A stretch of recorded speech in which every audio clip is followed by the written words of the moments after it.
এমন সুন্দর জীবন, এমন সুন্দর যৌবন, আহা শক্তির টাইমটা, জীবনের সক্ষমতার সময়।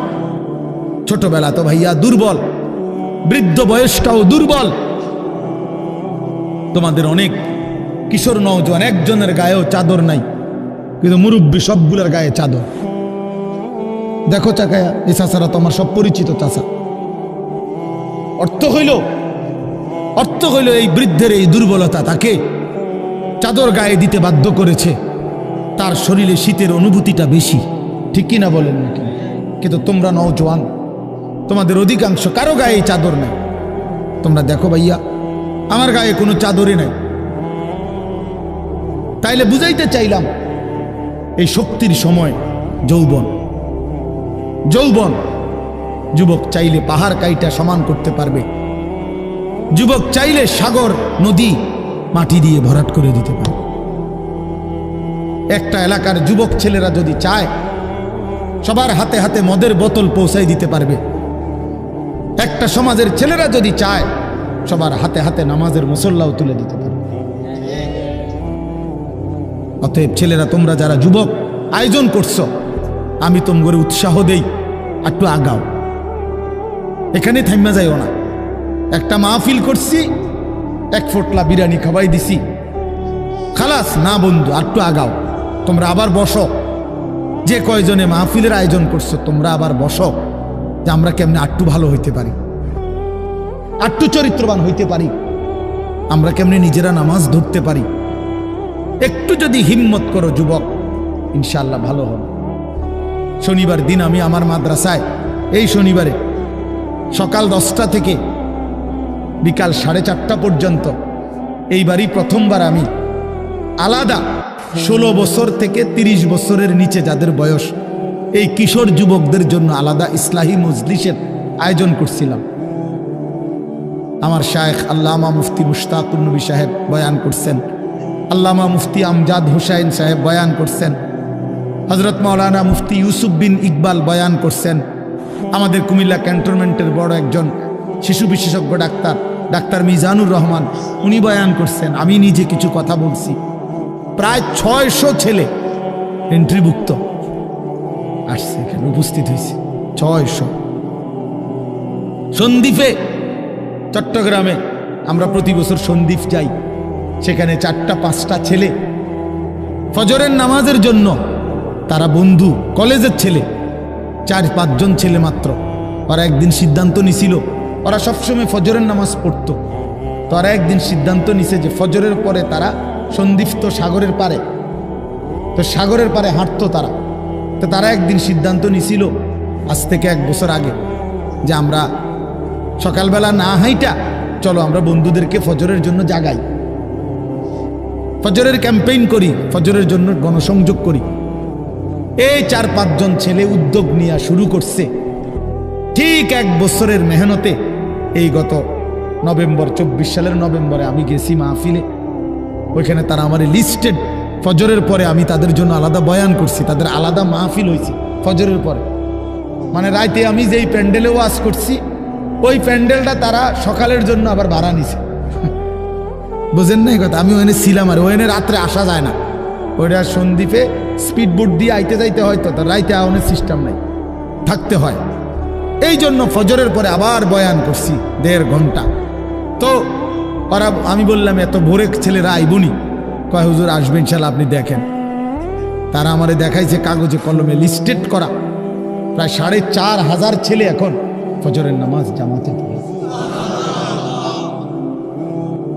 যুবক চাইলে কি না পারে, যুবক চাইলে ভাঙতে পারে, যুবক চাইলে গড়তে পারে, যুবক চাইলে বুলডোজার দিয়ে সমান করে লাইতে পারে, সমান করে ফেলতে পারে। আবার সেই ভাঙার উপরে যুবক চাইলে গড়তেও পারে। আল্লাহ তাআলা নওজোয়ানের শরীরে অসম্ভব হিম্মত দান করছে, অসম্ভব হিম্মত। এই জন্য বাপ, আমি যুবক যারা, তাদেরকে উৎসাহিত করলাম। মহান আল্লাহ পাক রব্বুল আলামিন আমাদেরকে বলছেন, আমি তোমাদের ইমানদার, ইমান নিলাম, আমি ইমান দিছি বান্দা, আমি গত বছর যখন তাবলীগের সফরে ছিলাম দিনাজপুর জেলায়, গত বছর আগস্ট মাসে ৭২ বছর বয়স্ক একজন হিন্দু লোককে কালেমার দাওয়াত দিছিলাম। ওনার 2 ছেলে মুসলমান। ওনারে আমি 2.5 ঘন্টা কালেমার দাওয়াত দিছি। আমরা 3 জন আলেম মিলে কত অনুনয় বিনয় করছি, কাকুতি মিনতি করছি, কাঁদছি, চোখের পানি ফেলছি। একটা বার চাচা কালেমা পড়েন, আপনার ছেলে মুসলমান, ছেলের বউ মুসলমান, আপনার নাতি নাতনি সব মুসলমান, আপনি এখনো বসে আছেন কেন? আহা, এই ৭২ বছর হয়ে গেছে। বুড়া মিয়া কয় আমি ওটা বলবো না, বলে নাই। আমি আমার সাথীদের কাছে, আমার 26 জন সাথী নিয়ে চিল্লাই গেছি, 16 জন আলেম, এক চিল্লা সফরে 950 মানুষ আল্লাহর রাস্তায় বের হয়েছে চিল্লার জন্য। আলহামদুলিল্লাহ, আল্লাহই করাইছে।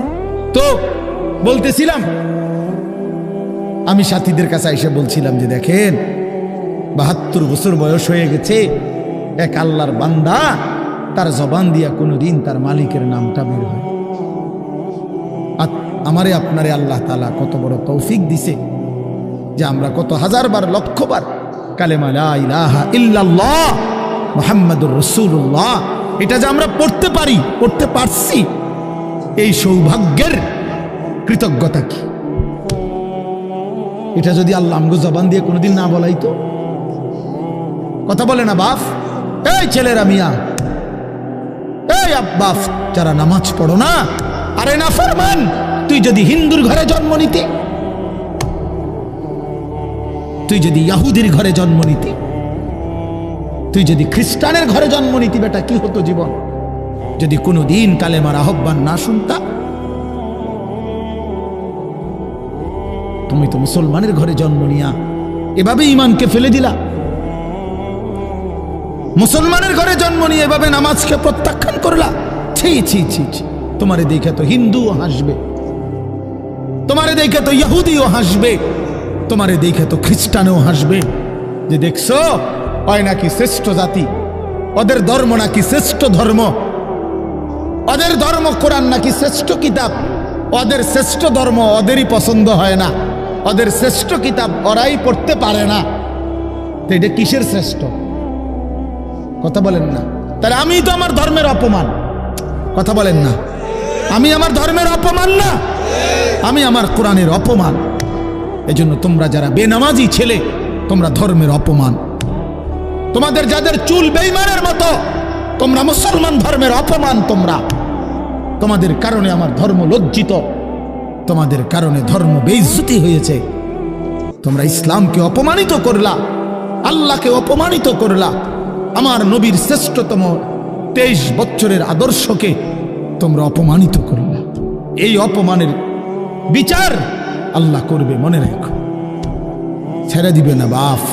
আল্লাহ কোরআনে বলছে, বান্দা আমি 1 সেকেন্ড ছাড়বো না, আমি হিসাব নিব। তুমি আমারে কি মনে করছো বান্দা? বাদুগা খাওয়াইছি দেখে তুমি মনে করছো আমি মাতি না? হ্যাঁ, কিটা মনে করছো? এ পেশাব পায়খানার ভাত তুমি মনে করছো? আমি কিছুই বলবো না, কিছুই বলবো না। তুমি জানো না ফেরাউনকে শোয়াইছে কে? তুমি জানো না কারুনকে শোয়াই দিছে কে? তুমি জানো না নমরুদ সাদ্দাতকে নিশ্চিহ্ন করে দিয়েছে কে? তুমি শোনো নাই? তুমি আন্দাজ করো নাই আমি আল্লাহ কেমন? এই পৃথিবীর কত অবাধ্য জাতিকে আমি আল্লাহ ধ্বংস করে দিয়েছি, শোনো নাই? কই, গোটা পৃথিবীর সমস্ত আধুনিক প্রযুক্তি থাকার পরেও তো বাবা আমেরিকার ওই বেঈমানরা, ক্যালিফোর্নিয়ার লস অ্যাঞ্জেলস তাদের একটি স্টেট আগুনে দাবানলে পুরে ছাই হয়ে গেছে। লক্ষ লক্ষ কোটি কোটি মিলিয়ন বিলিয়ন ডলারের এক এক বিল্ডিং। আপনারা মুরব্বীরা মিলিয়ন বিলিয়ন ডলার কি তাই বুঝতেন না? কয়টা আপনি 1 মিলিয়ন বিলিয়ন ডলার কত টাকা? কমপক্ষে 300 টাকার বেশি। মানে আপনি এটি বুঝতেন না, টেহাইডি এটান বুঝতেন না।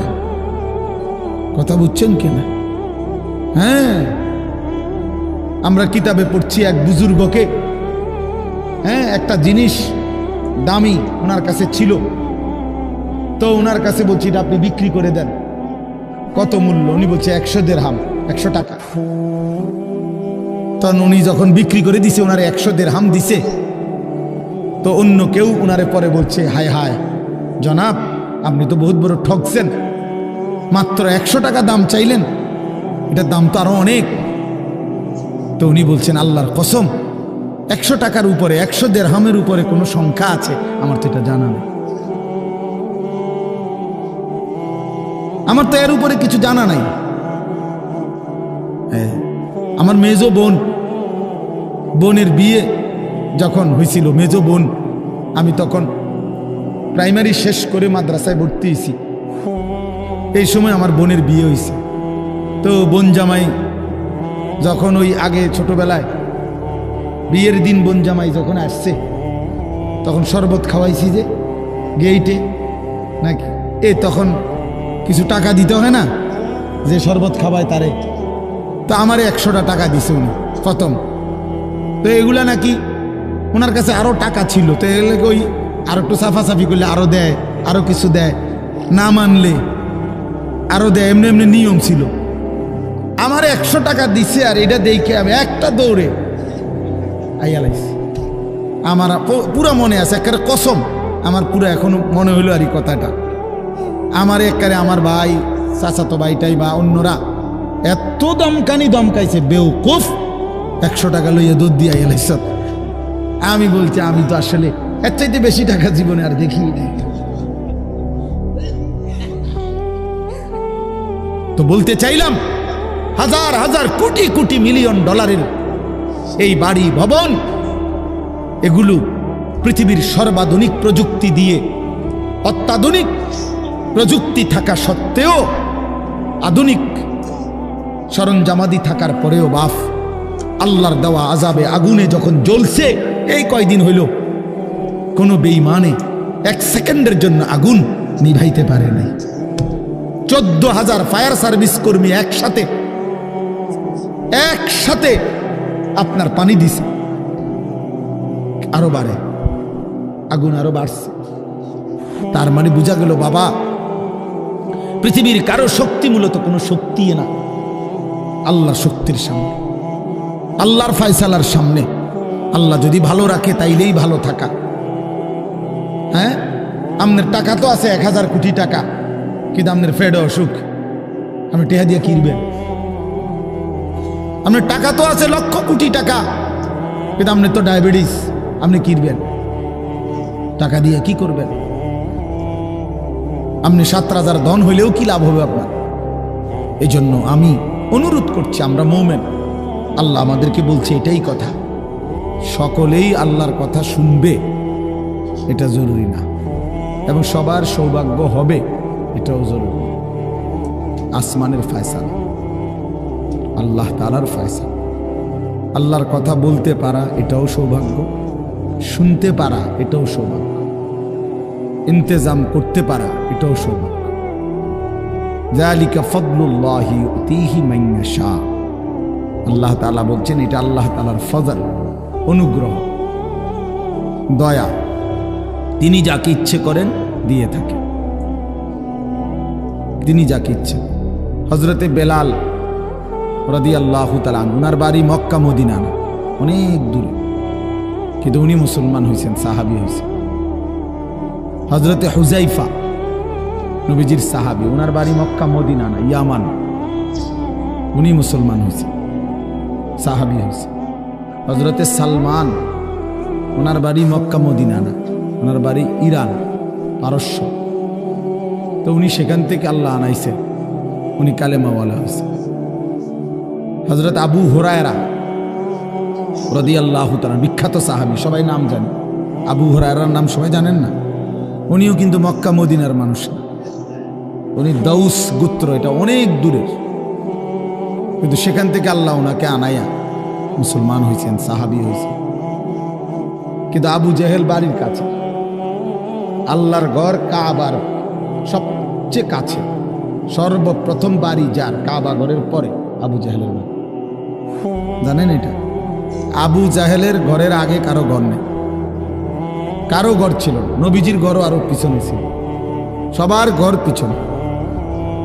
কাবা ঘরের সবচেয়ে নিকটতম প্রতিবেশী ছিল আবু জাহেল। তো কি হয়েছে? কিন্তু বদনসিব আবুল আহাব কাছে ছিল, বঞ্চিত। এই জন্য এটা আসমানের ফয়সালা।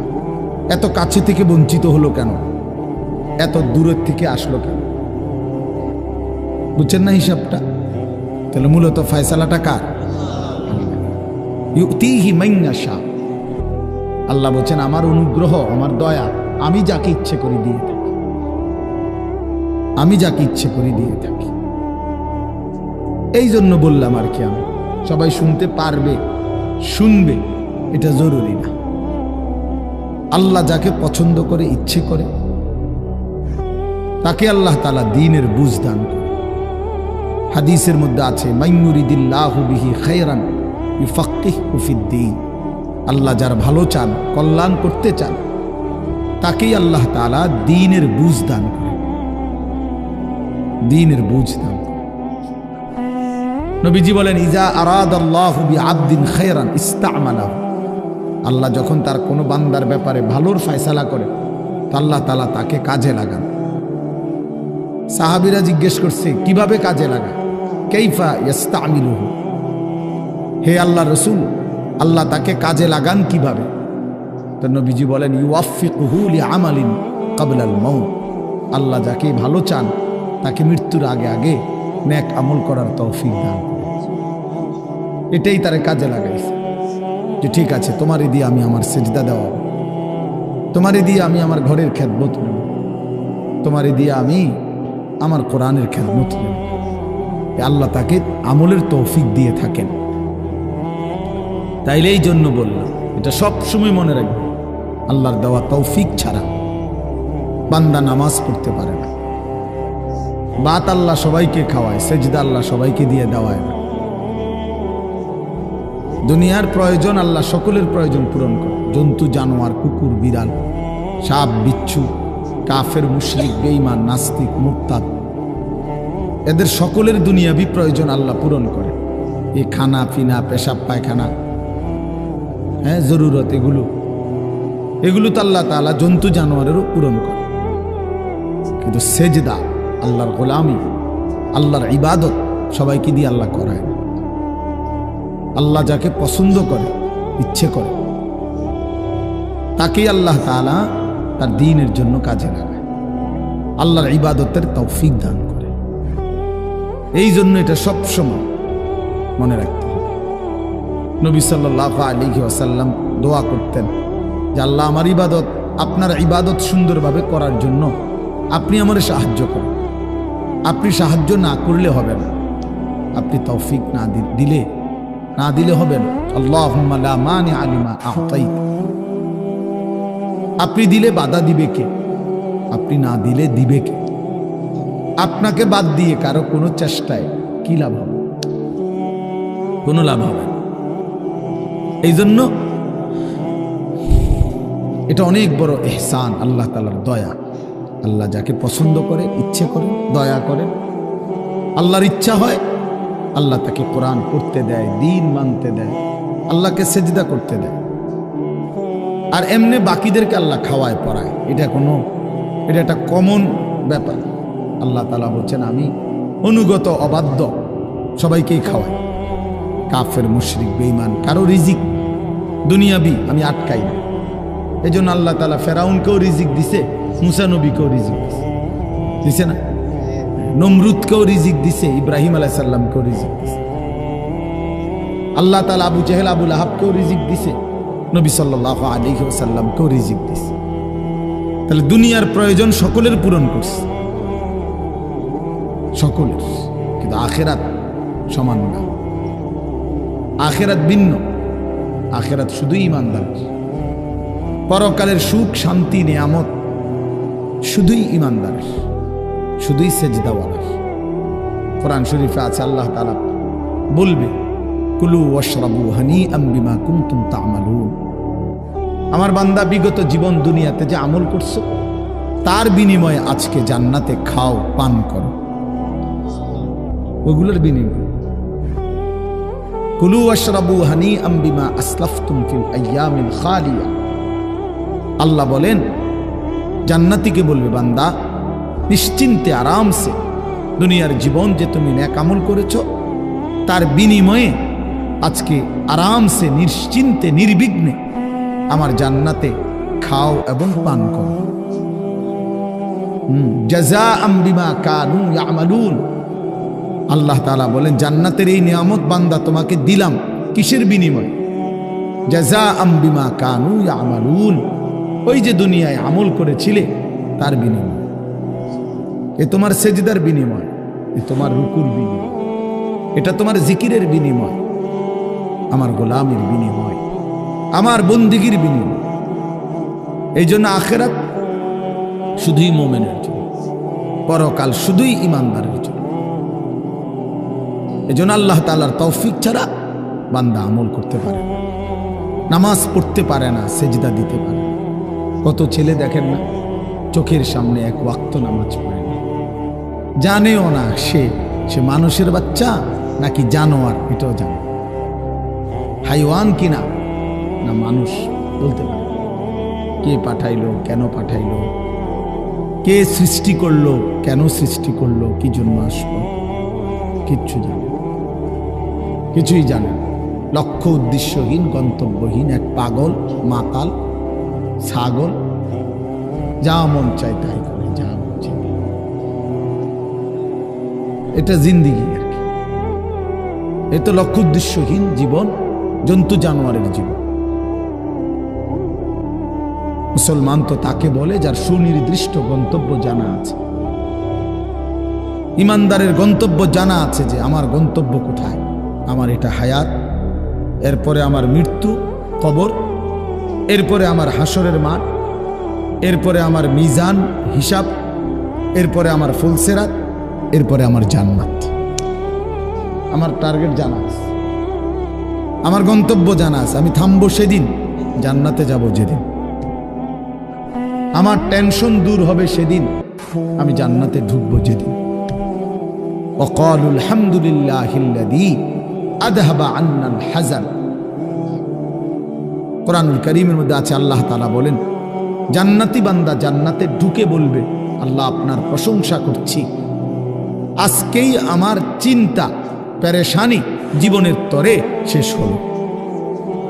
আজ আমি জান্নাতে ঢুকলাম, এবার আমি নিশ্চিন্ত হলাম, নিশ্চিন্ত হলাম, আর কোনোদিন এই জান্নাত থেকে বের হতে হবে। আল্লাহ তাআলা বলছেন আর কখনোই এখান থেকে বের হইতে হবে না। খালিদিনা ফিহা আবাদা, চিরস্থায়ী। চলেন বাপ, এই জন্য বললাম নিজেদের ছেলে, নিজেদের মেয়ে, নিজেরাও ইনসাফের সাথে ভাইবেন যে আপনি আখিরাত চিনেন কিনা।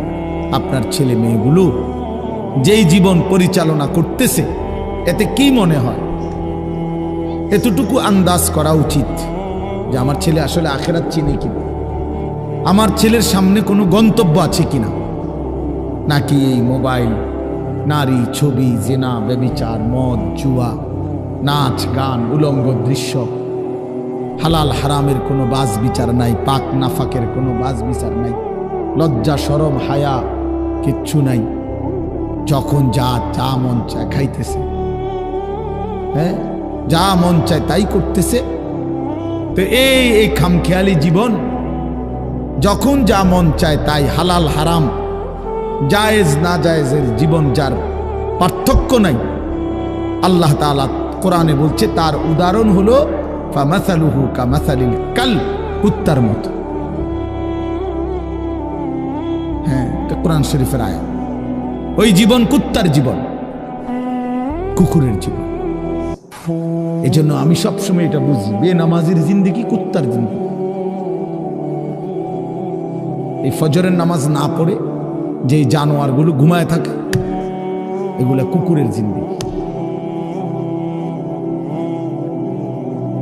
খালাস। এই সুদখোরগুলো যে জিন্দেগি কাটায়, এগুলো কুকুরের জিন্দেগি। এই হারামখোরগুলো যে জীবন কাটায় এটা জানোয়ারের জীবন। কোরআন শরীফের আয়াত এটা।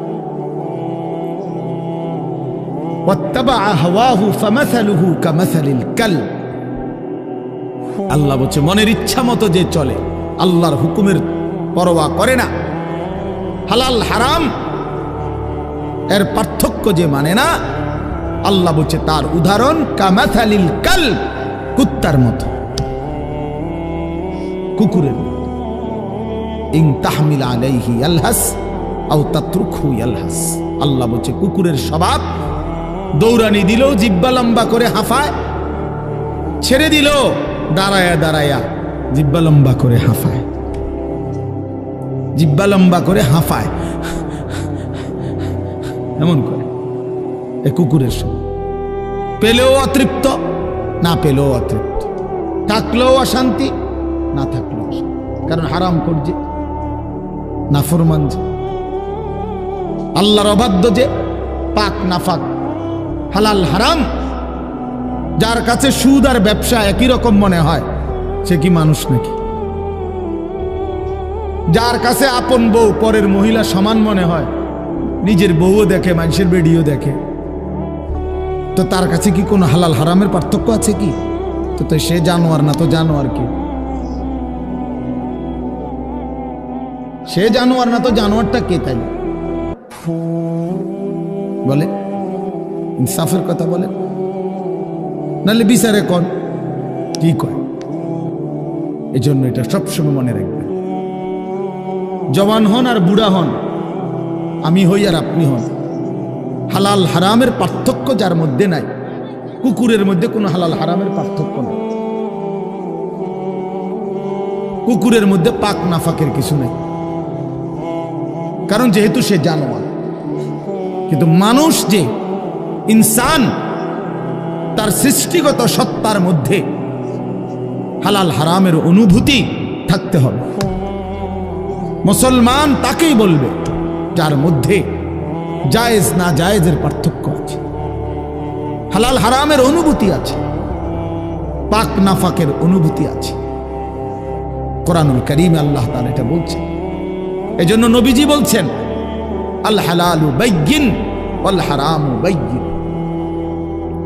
যেটা হালাল এটা স্পষ্ট, যেটা হারাম এটাও স্পষ্ট। নবীজি বলেন আমি অন্ধকারে রেখে যাই নাই উম্মতকে, একটা সেকেন্ডের জন্য আমি আমার উম্মতকে আড়ালে রেখে যাই নাই, সবকিছু আমি স্পষ্ট বলেছি। হালাল গুলোও পরিষ্কার করে দিছি, হারাম যা তাও স্পষ্ট করে দিয়েছি। 24 ঘন্টার যাবতীয় কর্মকাণ্ড আমি আল্লাহ স্পষ্ট করে দিয়েছি। ওই দেখেন ওই অপদার্থ ছেলেটার দিকে দেখেন, এক নজরে মোবাইলের দিকে তাকায় রয়েছে, কারে বলে কি ওয়াজ করে এর কোনো খবর। এটা ধরে রাখছে মোবাইল, এক নজর একদিকে খালা। এবার ওয়াজ হয়, কারে বলে কি বলে, আমার এত কিছু দরকার, আমি আর আমার মোবাইল। এই জিন্দেগি, এই ছেলে পেলেদের আকসারের জীবন। 24 ঘন্টা পৃথিবীতে তার একটাই জিনিস, সেটা হলো একটা মোবাইল। এটাই তার মা, এটাই তার বাবা, এটাই তার আত্মীয়, এটাই তার স্বজন। মোবাইলেই হাসে, মোবাইলেই কাঁদে, মোবাইলেই আবেগ, মোবাইলেই অনুভূতি, সব কিছু জীবনের মোবাইলটা। কোত্থেকে আসলো, কে বানাইলো, কে সৃষ্টি করলো, কেন পাঠাইলো, কে আমারে বানাইলো, আমি কোত্থেকে আসলাম, কেন রাত হয়, কেন দিন হয়, আমার কোনো দায়িত্ব আছে কিনা আমার আল্লাহর পক্ষ থেকে, কিচ্ছুর কোনো সামান্যতম বুঝ বুদ্ধি আকল দিমাগ কিচ্ছু। 365 দিন, এক বছরে কোনো দিন নামাজ পড়ে না, তারও কিছু মনে পড়ে না, কেউ তারে মনে করাইও দেয় না। কই তার বাপ কেডা, তার মা কি, কেউ একটু বলেও না যে কিরে বাপ তুমি যে এক ওয়াক্ত নামাজ পড়ো না, তুমি মুসলমানের বাচ্চা হইলা কেন, তুমি মানুষের বাচ্চা হইলা কেন। তার মা একটা বার বলে না, মা এ কেমন, সন্তানই কেমন। আমার খুব আফসোস লাগে, এটা খুব আফসোস। মাঝে মাঝে মনটা চায় যে কি আসলে কি মুসলমান এত পাষাণ হইল কেমন? বাপে কেমন, সন্তানেই কেমন, মাই কেমন, মেয়েটাই কেমন। কেউ পর্দা করেন, মাও বেপর্দা, মেয়েও বেপর্দা। বাপ ফুজি ছেলে মেয়ে সবাই মিলে টেলিভিশন চায়, একসাথে নাচ গান নর্তকীর ছবি নাটক সিনেমা দেখতেছে। ছি ছি ছি ছি!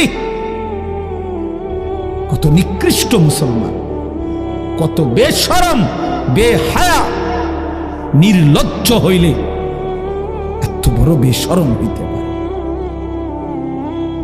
আত্মমর্যাদা, আত্মসম্মান, লজ্জা যদি এক বিন্দু থাকতো তাইলে তো বাবা জিজ্ঞেস করতো যে কিরে বাপ, তুই মুসলমানের ঘরে জন্ম নিয়া এক ওয়াক্ত নামাজ পড়ে না, তুই কেমনে রে আমি মুসলমানের সন্তান হইলি? তুই মুসলমানের ঘরে সন্তান হইলি কেমন? আরে এইটা তো আগে বোঝাপড়া করার বিষয় ছিল। তোর বিদেশ, তোর চাকরি, তোর দাখিল, তোর এসএসসি বেড়া এডি বাদ দে বেড়া, থো বেড়া এডি পরের কথা বেড়া। আগে তুই মুসলমানের বাচ্চা কিনা আগে এটা বল বেটা। তোর নামাজের বোঝাপড়া কর আগে বেটা। কিসের তোর বিদেশ, আবার কিসের তোর দেশ? তোর চাকরি দিয়ে আমি করব কি? তোর ব্যবসা দিয়ে আমি করবো কি? তোর উপার্জন খাইয়া আমি করবো কি বেটা? তুই তো হারাম কর, তুই তো নাফরমান। এতটুকু যদি বিবেক বাবার না থাকে, সেটা কেমন বাপ? এ কেমন অভিভাবক? এ কেমন মুসলমান মা বাবা যাদের হৃদয়ে এই কথা আসলো না? আপনার তো উচিত ছিল আগে এই বোঝাপড়া করা। আগে ছেলের সাথেই বোঝাপড়া করেন। তুই মুসলমানের বাচ্চা কিনা আগে এটা বল। মুসলমানের বাচ্চা 16 বৎসরে এক ওয়াক্ত নামাজ ছাড়া থাকে কেন? কথা বলেন, ইনসাফ কি বলে? ইনসাফের কথা বলেন, বিচারের কথা বলেন। ছেলেগুলোকে আপনারা এভাবে ছেড়ে দিলেন, আর তোমরা ছেলেরাও বাবা এভাবে নষ্ট হয়ে গেল। অনাদরে, অবহেলায় এমন সুন্দর জীবন, এমন সুন্দর যৌবন, শরীর স্বাস্থ্য সব শেষ করে দিলাম। একবারও মনে পড়লো না তোমারও তো শেষ আছে বাপ। রাত যেমন ভোর হয়, দিন যেমন রাত হয়, তোমারও হায়াতও একদিন শেষ হয়। প্রতি ঘন্টা, মিনিট, সেকেন্ড যায় মানে তোমার হায়াত যায়, আমার হায়াত যায়, ঠিক না? তো আল্লাহ আমাদেরকে বুঝ দান করেন। এজন্য বাপ আমরা ভাবা উচিত, আমাদের এটা ফিকির করা উচিত। ছোটরাও, বড়রাও, মাঝ বয়সীরাও, এত লাগাম ছাড়া মানুষ হয় না। মুসলমানের জীবন এত বড়, জন্তু জানোয়ারের মতো হওয়ার কথা না বাবা। হ্যাঁ, গুনাহ হইতে পারে, গুনাহ আমারও আছে, আপনাদেরও আছে, গুনাহ হইতে পারে, হবে। সেটা হলো হুচট খাওয়া। মানে চলার পথে আমি 10 কিলো পথ হাঁটলাম, আমি 30 কিলো পথ গেছি এক জায়গা থেকে আরেক জায়গায়। তো এই চলার পথে হয়তো একবার আধবার পড়ে যাইতে পারি, পিছলা খাইতে পারি, ঠিক আছে, এটা হইতে পারে। কিন্তু আমি বুঝি 30 কিলোমিটার একেবারেই ফিরে রইলাম, পিছলা খাইয়া রইলাম, তাহলে ভুল আমার হইতে পারে, গুনাহ আমার হইতে পারে। আমার 6 মাসে কোনোদিন নামাজ ছুটে যাইতে পারে। আমি জীবন চলার পথে কখনো কাউকে রাগ করতে পারি, গালি দিয়া লাইতে পারি, এটা তো হওয়া স্বাভাবিক, হইতে পারে। কিন্তু লাগাতার প্রতিদিন একরকম, এটা মুসলমান? কথা বুঝছেন কিনা আমার? আপনি বুঝি এখানে প্রত্যেকদিন মিশা কথা কইবেন, আপনি বুঝি প্রতিদিন সুদ খাইবেন, আপনি বুঝি প্রত্যেক দিন ওজনে কম দিবেন, এটা বুঝি মুসলমান? আপনি বুঝি একদিনও নামাজ পড়তেন না, আপনি বুঝি 365 দিনে কোনোদিন ফজরের নামাজ পড়তেন না, এটা মুসলমান? তো এটা তো হুচট খাওয়া না, এটা তো গাদ্দারি, এটা তো ইচ্ছা করে ঠান্ডা মাথায় ধীরে সুস্থে ভেবে চিনতে আল্লাহর সাথে গাদ্দারি করতেছে, আল্লাহরে বুড়া আঙ্গুল দেখাইতেছে যে দেখো কইলা কেন সেজদা দিতাম না, চাই কিতা করতাম, আল্লাহ বলবে অসুবিধা নাই বান্দা, বাতে না খাও, আর তো বেশি কিছু না, দুগা খানাই তো খাও আর ঘুম যাও, খানা তো কুত্তাও খায়।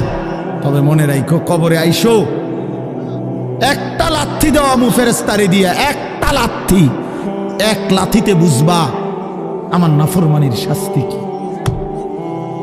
কাল্লা সাউফা তা'লামুন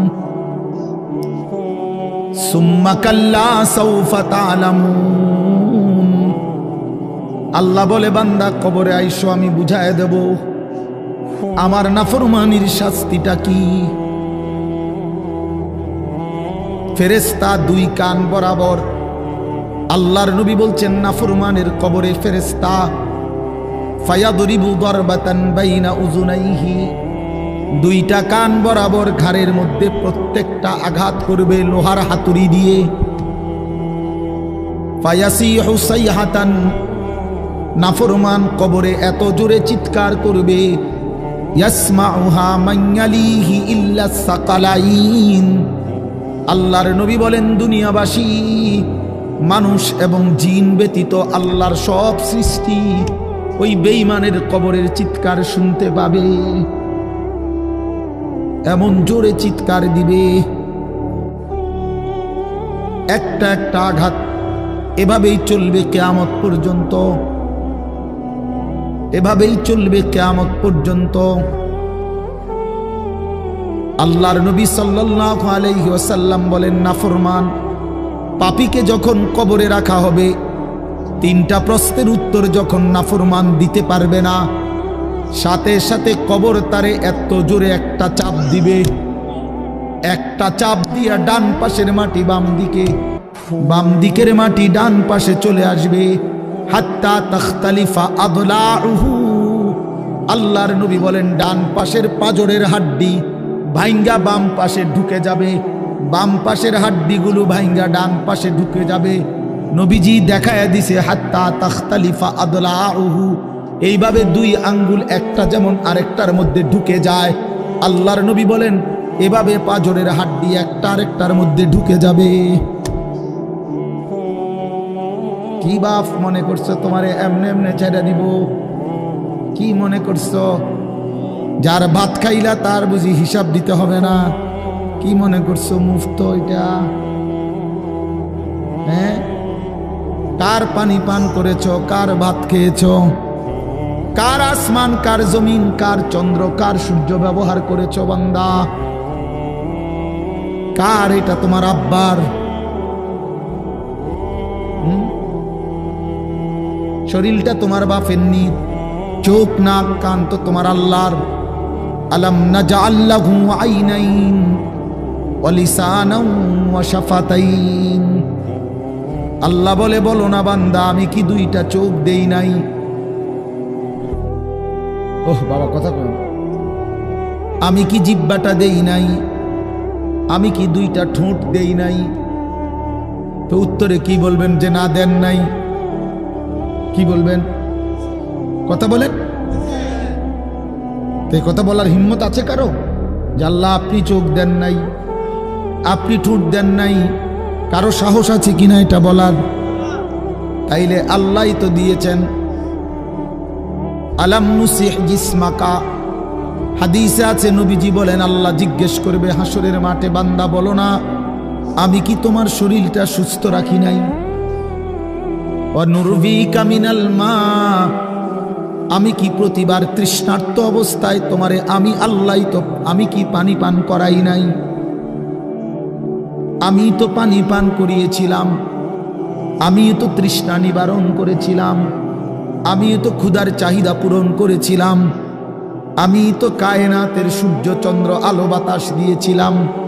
ওয়াজআলনা নাওমাকুম সুবাতা, আল্লাহ বলে সারাদিনের ক্লান্তি দূর করার জন্য রাত্রি গভীরের ঘুম আমি আল্লাহই তো বানিয়েছি। ওয়াজআলনাল লাইলা লিবাসা, অন্ধকার কালো চাদর দিয়ে ঢেকে পৃথিবীটাকে অন্ধকারাচ্ছন্ন করে দিয়েছি আমি আল্লাহই তোমার ঘুমের উপযুক্ত পরিবেশের জন্যে। আবার দিনের বেলা আলোকিত করে দিয়েছি তোমার উপার্জনের সুবিধার জন্যে। রাতে তুমি ঘুমাইবার জন্য অন্ধকার করে দিয়েছি। দিনে তুমি রোজগার করবা এই জন্য আলোকিত করে দিয়েছি। সুবহানাল্লাহ। ওয়াজআলনান নাহারা মাআশা, উপার্জনের জন্য দিন বানিয়েছি, ঘুমাইবার জন্য রাত বানিয়েছি। ওয়াজআলনা সিরাজান ওয়াহাজা, একটা উজ্জ্বল সূর্য আমি আল্লাহই বানিয়েছি। وأنزلنا من المعصرات ماء ثجاجا, জমাট বাঁধা মেঘ থেকে আমি আল্লাহ অঝোর ধারায় বৃষ্টি নামিয়েছি। এই জমিনটাকে সিক্ত নরম করেছি, ছোট্ট ছোট্ট ছিদ্র বানিয়েছি। তোমার অনাদরে ফেলে দেওয়া দানা আমি আল্লাহ কুদরতি স্বয়ংক্রিয় মেশিন দিয়ে আমি আল্লাহ জমিনের নিচে আমি নিয়ে এসেছি। কয়দিন পরে আবার আমি আল্লাহ সেই ছোট্ট দানা থেকে নতুন গাছ বের করে দিয়েছি। লিনুখরিজা বিহি হাব্বান ওয়া নাবাতা, তাহলে রিজিকের ব্যবস্থা আমি করলাম, ঘুমের ব্যবস্থা আমি করলাম, উপার্জনের পরিবেশ আমি করে দিলাম, শরীর স্বাস্থ্য জীবন যৌবন আমি দিলাম। আমি কেন সেজদা পেলাম না?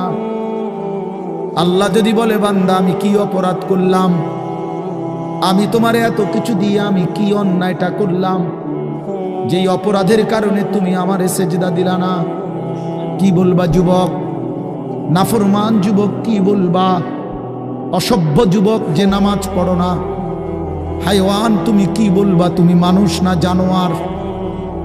বেনামাজি তুই মানুষ না জানোয়ার? বল, মানুষ না জানোয়ার বল বেটা। অনেক বেহায়া এখনো হাসে এইখানে, এত বড় অসভ্য বেহায়া, এই বেহায়া এখনো হাসে। চিন্তা করছো নি? হ্যাঁ, এত বড়, এত নির্লজ্জ, এত বড় অসভ্য যে এখনো হাসে। অর্থ হইল আমারই কয়, বুঝেন নাই? বুঝতেছে সে আমারই কয়। আহ আহ, আমার মনে হয় কুকুর রে কইলে কুকুর মাথা নামাইলে।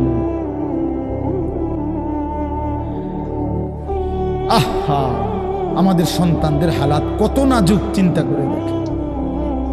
মুসলিম সমাজে বসবাস করে, বাপ মুসলমান, মা মুসলমান, চারিদিকে মসজিদ, চারিদিকে মাদ্রাসা, কত দাড়িওয়ালা, টুপিওয়ালা, পাঞ্জাবিওয়ালা। প্রতিদিন মসজিদের মিনারা থেকে উচ্চ কণ্ঠে মাইকের হর্ন দিয়ে আজান হইতেছে।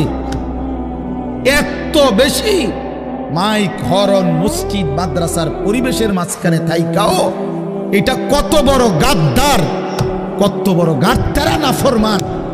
এত সুন্দর চারদিকে মসজিদ, মাদ্রাসা, আলেম ওলামা, দাড়ি, টুপি, মাদ্রাসার পরিবেশের ভেতরে থাইকাও জানোয়ারে একটা সেজদা দেয় না। কত বড় নিকৃষ্ট জানোয়ার, চিন্তা করছে। এই বাপ, এমন সন্তান পাইলা কবরে যাই আফসোস ছাড়ার কিচ্ছু নেই। আজকে যদি এই আফ্রিকার জঙ্গলে থাকতো তাহলে হয়তো যে বাবা এত বড় আফ্রিকার জঙ্গলে ছিলাম যেখানে কোনো দিন কোনো আজান হয় নাই, যেখানে কোনো মসজিদ দেখি নাই, মাদ্রাসা দেখি নাই, আল্লাহ চিনব কোত্থেকে? আমি তো আফ্রিকার জঙ্গলের ভিতরে থাকতাম। বলেন, একটা ছেলে বলেন, এই ছেলেগুলো বেনামাজি যে ছেলেগুলো, এদেরকে জিজ্ঞাসা করেন যে বাবা তুই কি আল্লাহ চিনলি না, না রাসূল চিনলি না? তুমি বাবা কি মসজিদ চিনলা না, মাদ্রাসা চিনলা না? কোনোদিন কি কোরআন দেখলা না? কারো লাশ, কারো জানাজা, কারো কবর কিছুই দেখো নাই? কিচ্ছুই তোমার কলজার মধ্যে কোনো এক বিন্দু কোনো বিবেক অনুভূতি জাগাইলো না? শুধু নারী, শুধু একটা মোবাইল, শুধু একটা ছবি, শুধু একটা অশ্লীল দৃশ্যের কাছে হেরে গেলা। ছেলেরা বলো বাবা, তোমরা বলো, কার কাছে হাইরা গেলা? কেমনে হাইরা গেলা তুমি? তোমার বাপ মুসলমান, মা মুসলমান, তোমার ঘর মুসলমান, তোমার দাদা দাদি, নানা নানি, চাচা মামা, ফুফা খালু সব মুসলমান। তোমার এলাকার চারদিকে আজান হয়, তোমার মহল্লার প্রত্যেক গলিতে গলিতে মাদ্রাসা আছে। কোরআনের ঘর আছে, তোমারই কোনো না কোনো চাচাতো ভাই, মামাতো ভাই, ফুফাতো ভাই, আত্মীয় কেউ না কেউ হাফেজে কোরআন আছে, আছে না? তালেবে ইলম আছে, মাদ্রাসায় পড়ুয়া আছে। এত কিছু দেখার পরেও যার কলিজায় এক ওয়াক্ত নামাজ পড়তে মন চায় না, তার দিল পাথরের চাইতে শক্ত, তার দিল জন্তু জানোয়ারের দিলের চাইতে নিকৃষ্ট। কারণ এ বড় শক্ত হারামি, মনে রাখি। সে কিছুই মনে করে না আল্লাহকে, কিছুই মনে। এত মসজিদ মাদ্রাসা, এত নামাজ রোজার এত চিহ্ন দেখাও আমি কিছুই বিশ্বাস করি না। আমি বিশ্বাস করি আমার জীবন হলো মোবাইল, আমার জীবন হলো নারী, আমার জীবনের অর্থ হলো ছবি, আমার জিন্দিগির মাকসাদ হলো উলঙ্গ ছবি দেখা, নর্তকী দেখা, জিনা ব্যভিচারের দৃশ্য দেখা, মদের আড্ডা, জুয়ার আড্ডা, নারীর আড্ডা, কোন অশ্লীল মেয়ের পিছনে জীবনটা শেষ করে দেওয়া। খালাস, আমি বুঝছি এটাই জীবন। কিসের মসজিদ, কিসের মাদ্রাসা, কিসের আল্লাহ, কিসের রাসূল, আমি এগুলা বুঝি না। এতটা উল্টে গেল কেন? এত বড় লানত হলো কেন বলেন বাবা? অতএব আপনাদের কাছে অনুরোধ করলাম, আপনারা আপনাদের বিবেককে নিয়ে ভাবেন। তোমরা ছেলেরাও বাবা রাগ হইও না, বুঝতে শিখো বাবা। কে ফিরাবে তোমাদেরকে? কে ফিরাবে? কে ফিরাবে? কে ফিরাবে বাপ? তোমরা কি কোনোদিন মরবা না? আজ যদি মৃত্যু হয়, এই বেনামাজি জিন্দিগি নিয়ে কেমনে কবরে যাইবা? টিকবা কেমনে? এই নাফরমানের জিন্দিগি নিয়ে কেমনে টিকবা? এই জন্য আমরা প্রত্যেকেই প্রস্তুতি নেই। যদি ভাবতে শিখি, বুঝি, সামান্য অনুভূতি জাগে, তাহলে এই অনুভূতিটাকে কাজে লাগাবার, একটা জনের গুনাহ মাফ করে নতুন করে নিজেকে আল্লাহর ইবাদত, ঈমান, আমলের দ্বারা সজ্জিত করার একটা শ্রেষ্ঠতম সিজন, মৌসুম আসতেছে। সেটা হলো মাহে রমজান। মাহে রমজান বড় বেশি সুযোগ আসতেছে। আল্লাহ যদি দয়া করে হায়াত দেয়, তো পিছনের সব গুনাহ মাফ করিয়ে নতুন সাজে নিজেকে সজ্জিত করার, আখিরাতের রঙে রঙিন করার, জান্নাতের রঙে নিজেকে গড়ে তোলার এক শ্রেষ্ঠতম মাস মাহে রমজান। রমজান মানে অন্য কিছু, রমজান মানে ভিন্ন কিছু। রমজান মাসে মানে নিজেকে বদলানোর মাস, রমজান মানে নিজেকে পরিবর্তনের মাস, রমজান মানে নিজেকে আখিরাতের রঙে রঙিন করার মাস, রমজান মানে আল্লাহ তাআলার মহব্বতে, রাসূলুল্লাহ সাল্লাল্লাহু আলাইহি ওয়াসাল্লামের মহব্বতে ডুবে যাওয়ার মাস। এটা আমাদের সামনে। আল্লাহ আমাদের জন্য রমজানের হায়াত ভিক্ষা দান করেন।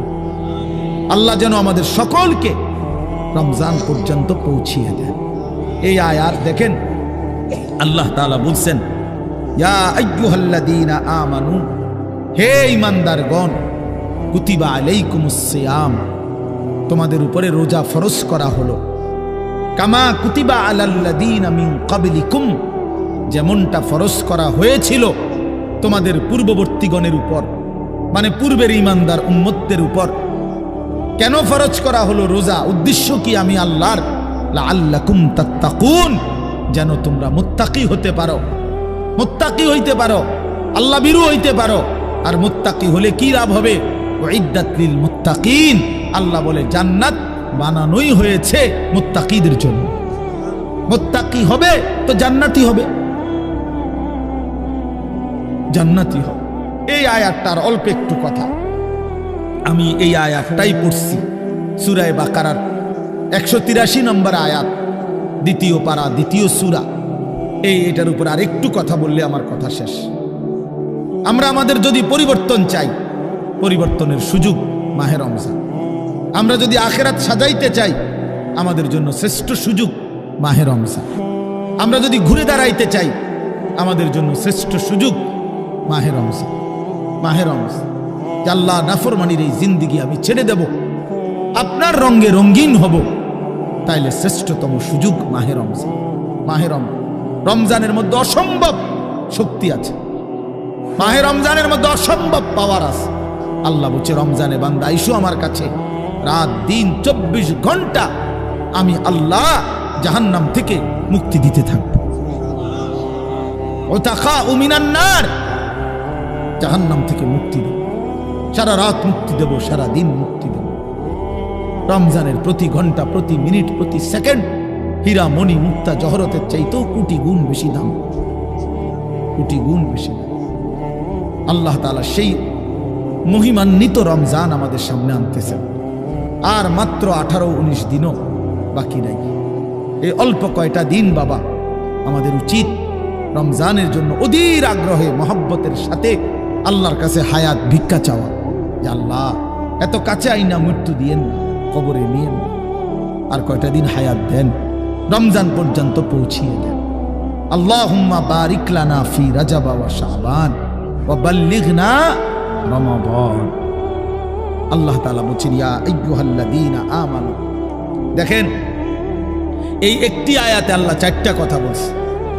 একটা হলো হে ঈমানদারগণ, 2 নাম্বার হলো তোমাদের উপরে রোজা ফরজ করা হলো, 3 নাম্বার হলো যেমনটা ফরজ করা হয়েছিল পূর্ববর্তীদের উপরে, 4 নাম্বার হলো যেন তোমরা মুত্তাকি হতে পারো। কয়টা কথা হলো? এই 4টা কথার আমি 4টা আলগা সংক্ষিপ্ত একটু ব্যাখ্যা বলি। 1 নাম্বার হলো হে ঈমানদারগণ, এটা আল্লাহ আমাদেরকে ডাক দিয়েছেন। তাফসীরের মধ্যে আছে আদম আলাইহিস সালাম থেকে নিয়ে আমাদের নবী পর্যন্ত, ইতিপূর্বে আমাদের নবীর আগে যত নবী পৃথিবীতে আল্লাহ পাঠাইছেন, ওই নবীদের উপরে যারা ঈমান আনছিল, ওই নবীদের আমলে তাদের কাউকে কোনোদিন আল্লাহ তাআলা এই শব্দ দিয়ে হে ঈমানদারগণ, ইয়া আইয়ুহাল্লাযীনা আমানু বলে ডাক দেন নাই। আগে সর্বপ্রথম আমাদের নবী, আখিরি নবী, আল্লাহর বন্ধু, আমাদের নবীর ভালোবাসায় আল্লাহ তাআলা বলছে, বন্ধু বিগত কোন নবীর ঈমানদার উম্মতকে আমি যেই শব্দে ডাকি নাই, এই প্রথম আপনার ভালোবাসায় আপনার ঈমানদার উম্মতকে আমি ইয়া আইয়ুহাল্লাযীনা আমানু এই নতুন শব্দে ডাক দিলাম। হে ঈমানদারগণ, হে ঈমানদার তোমরা আমার। তাফসীর ইবনে কাসিরের মধ্যে আছে, যে ঈমানদার সে আল্লাহর বন্ধু, যে মুমিন সে কার বন্ধু? আল্লাহর বন্ধু। আল্লাহর বন্ধু, মুমিনের বন্ধু আল্লাহ, আল্লাহর বন্ধু মুমিন, আল্লাহর বন্ধু মুমিন। এই জন্য তাফসীরে লিখছে হে ঈমানদারগণ, এই কথার আরেকটা তর্জমা এটা, হে আমার বন্ধুগণ।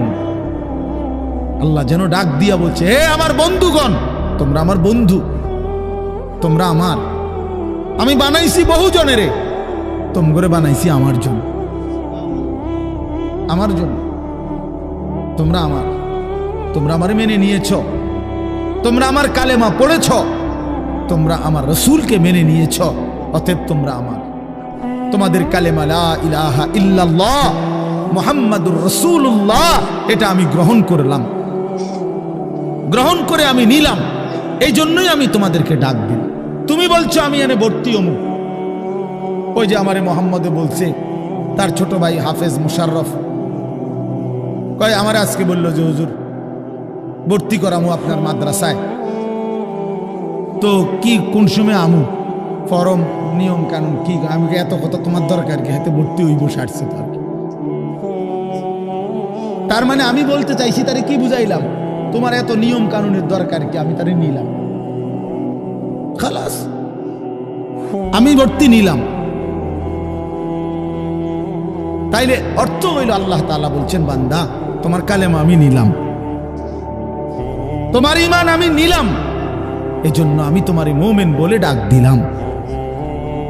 আল্লাহ কাউকে নিজের করে ডাক দেওয়া, খোদার কসম, এটা তার জীবনের সবচেয়ে বড় পাওয়া। যদি দিল থাকতো তাইলে আমরা বুঝতাম। এক এমপি সাহেব যদি কারো নাম নেয়, এক মন্ত্রী সাহেব কারো নাম নেয়, আর তারে যদি কেউ আইয়া কয় আজকে তো মন্ত্রী সাহেবের কাছে গেছিলাম আর উনি তোমার নাম নিছে, তোমার কথা ভালো কইছে, বাবা হেতে বেটা তো মানে ঠ্যাঙালগি দিয়ে আটতে লাগবে। হ্যাঁ বাইতাইয়া ঘরে বেড়ি কথাবার্তা সাবধান কও, আগের মতো নাই, যেরুম মনে করছে এরুম না। কি কিছে মন্ত্রী সাহেব আজকেও আমার নাম রয়েছে, জিঙ্গাও মানে সে এটাকে খুব গৌরবের মনে করবে, ঠিক না বলেন না কেন? সবার কাছে ঘুরে ঘুরে বলার চেষ্টা করবে আমি কিন্তু মন্ত্রীর পরিচিত। হাদিসের মধ্যে আছে এক সাহাবী উবাই ইবনে কাব রাদিয়াল্লাহু তাআলা আনহু, সাহাবীদের মধ্যে নবীজির সবচেয়ে সুন্দর কোরআন শরীফ পড়তেন যিনি, ওনার নাম হলো উবাই ইবনে কাব। তো এই উনি নবীজি একদিন উনাকে বলছেন, এই সাহাবীকে, যে উবাই এদিকে আসো, তুমি আমারে কোরআন শরীফ পড়ে শোনাও। বুঝছেন? তখন ওই সাহাবী একটু লজ্জিত হয়ে বলতেছি, ইয়া রাসূলুল্লাহ, আমি আপনার সামনে কোরআন পড়বো? অথচ কোরআন তো আমরা আপনার থেকেই শুনি, কোরআন আপনার উপরেই নাজিল হয়, আমি কোন সাহসে আপনার সামনে কোরআন পড়ি? তো নবীজি বললেন, শুনো, মহান আল্লাহ পাক রব্বুল আলামিন জিব্রাইল পাঠাইয়া তোমার নাম নিয়া বলছে তোমার কাছ থেকে আমি কোরআন শুনতে। এই আমরা স্পষ্ট হাদিসে পড়ছি, বিশ্বাস করেন। এই সাহাবী এটা শুই না 3 বার জিজ্ঞাসা করছে নবীজিরে, আওয়াসাম্মানি আল্লাহ, ইয়া রাসূলুল্লাহ বললেন কি আমার আল্লাহ আমার নাম নিছে? আমার নাম? আর কোন কি আপনি? নবীজি বলল, হ তোমার নামে তো নিছে। উনি আবার জিজ্ঞাসা করছে, ইয়া রাসূলুল্লাহ সত্যি বলছেন আমার নাম নিয়েছেন আল্লাহ? বলছে, হ তোমার নাম। আবার জিজ্ঞাসা করছেন, হাদিসের স্পষ্ট শব্দ আছে ফাবাকা। 3 বারের পরে এই সাহাবী খুশিতে আনন্দে চিৎকার করে কাঁদতে শুরু করছে আর বলতেছি, ইয়া রাসূলুল্লাহ, এক গোলামের কি পরিমাণ সৌভাগ্য, তার মুনিব তার নাম নিয়েছে। তা আমরা আমাদের কালেমার কি পরিমাণ সৌভাগ্য, আমরা একবার বলেছি কালেমা, আল্লাহ আমাদেরকে ডাক দিছে, ইয়া আইয়ুহাল্লাযীনা আমানু, হে আমার কালেমা ওয়ালারা, তোমরা আমার, তোমরা আমার, আমি তোমাদের ঈমান নিলাম, আমি তোমাদেরকে ডাক দিলাম। এক মুমিনের কি পরিমাণ খুশি হওয়া উচিত আপনি শোনেন। 29 নম্বর পারায় একটা সূরা আছে, সূরা মুরসালাত। এই যে এর আগে একটা সূরা আছে, সূরা দাহার, কোরআনুল কারীমের 76 নম্বর সূরা, 2 পৃষ্ঠাওয়ালা ছোট সূরা। এই সূরাটার মধ্যে জান্নাতের বর্ণনা সবচেয়ে সুন্দর, মানে জান্নাতের বর্ণনা হৃদয় কারা এই সূরাতে আছে। এই সূরাটা যেদিন নবীজির উপরে নাজিল হয়েছে, সেদিন নবীজির সামনে একজন কালো রঙের সাহাবী বসা ছিলেন। ওয়াইন্দাহু রাজুলুন আসওয়াদ, কালো একজন রঙের সাহাবী বসা ছিল, উনি বসা ছিলেন। এই সময় এই সূরাটা নাজিল হয়েছে, নবীজি উনাগরে শুনাইছে সূরাটা। তো এই সূরার মধ্যে জান্নাতের এমন হৃদয়গ্রাহী বর্ণনা। এই সাহাবীটা সামনে যিনি বসা কালো রঙের সহজ সরল সাহাবী, উনি এই সূরা এটা শুইনা জান্নাতের আশায় খুশিতে একটা চিৎকার দিছে, এক চিৎকারে হাদিসে আছে উনি ওইখানে ইন্তেকাল করছে। এখানে তখন আল্লাহর নবী বলেন, ওয়াল্লাহি লাকাদ আখরাজা নাফসা সাহিবিকুমুশ শাওকু ইলাল জান্নাহ। নবী বলেন, আল্লাহর কসম, জান্নাতের প্রবল আকাঙ্ক্ষায় তোমাদের বন্ধু জীবন দিয়ে দিল।